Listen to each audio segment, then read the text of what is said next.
है तो ये मत सोचिए कि आपको टाइगर आसानी से दिख गया। दरअसल जिस टाइगर को आप देखते हो वो टाइगर खुद चाहता है कि आप उसे देखें। यानी टाइगर इंसानों के सामने तभी आता है जब वो चाहता है। कुछ दिन पहले अमेज़न प्राइम पर एक फिल्म रिलीज हुई। उस फिल्म का नाम है शेरनी। उस फिल्म में वन विभाग का कर्मचारी एक डायलॉग बोलता है, जब कोई इंसान किसी जंगल में टाइगर को देखने के लिए 100 बार जाता है तो हो सकता है उस इंसान को टाइगर एक बार दिख जाए, पर एक बात तय है कि 99 बार टाइगर ने उस इंसान को देख लिया है। टाइगर की इन खूबियों को बताने के पीछे का जो कारण है वो ये है कि इन खूबियों का इस्तेमाल एक आदमखोर टाइगर बखूबी करता है, और तब जब वन विभाग की पूरी टीम उसे पकड़ने के लिए जुट जाती है।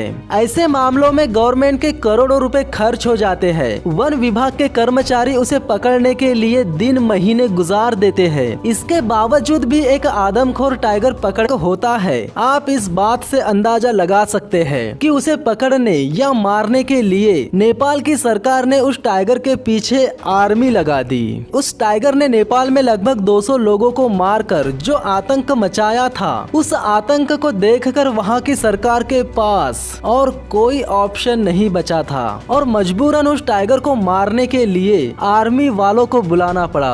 इतिहास में ऐसा पहली बार हुआ जब किसी आदमखोर टाइगर को मारने के लिए आर्मी वालों को बुलाना पड़ा। पर अफसोस कि आर्मी वाले भी उस टाइगर का कुछ बिगाड़ नहीं पाए। पर उस टाइगर ने आर्मी वालों का बहुत कुछ बिगाड़ दिया था। इससे पहले कि उस आदमखोर टाइगर के हाथों आर्मी के और जवान मारे जाते, आर्मी वालों ने उस टाइगर से बचने के लिए एक संगठन बनाया और उसे उसकी टेरिटोरी छोड़ने पर मजबूर कर दिया। यानी आर्मी के जवानों ने उस टाइगर को शारदा नदी के किनारे तक भगा दिया। इस नदी का आधा हिस्सा नेपाल में है और आधा हिस्सा इंडिया में है। शारदा नदी तक पहुंचने का मतलब है कि वो टाइगर इंडिया में अपने कदम रख चुकी थी। नेपाल में उस टाइगर ने अब तक जो कुछ भी किया वो इंडिया में आने के बाद शुरू होती है। नेपाल से निकल जाने के बाद उस आदमखोर टाइगर ने उत्तराखंड के कुमाऊं जिले में आतंक मचाना शुरू कर दिया। इस टाइगर के हमले से मरने वालों में सबसे ज्यादा गिनती औरतों और बच्चों की थी। इसके पीछे ये कारण है कि घर के पालतू जानवरों के लिए चारा लाना और घर में खाना पकाने के लिए लकड़ियाँ इकट्ठा करने का काम ज्यादातर बच्चे और औरतें ही करते हैं। इसीलिए उस आदमखोर टाइगर को रात का इंतजार नहीं करना पड़ता था और वो टाइगर दिन दहाड़े लोगों को मारकर अपना निवाला बनाने लगी थी। लेकिन दिन की रोशनी में भी उस टाइगर को पकड़ पाना इतना आसान नहीं था। कुछ लोग तो ये तक मानने लगे थे कि चंपावत गाँव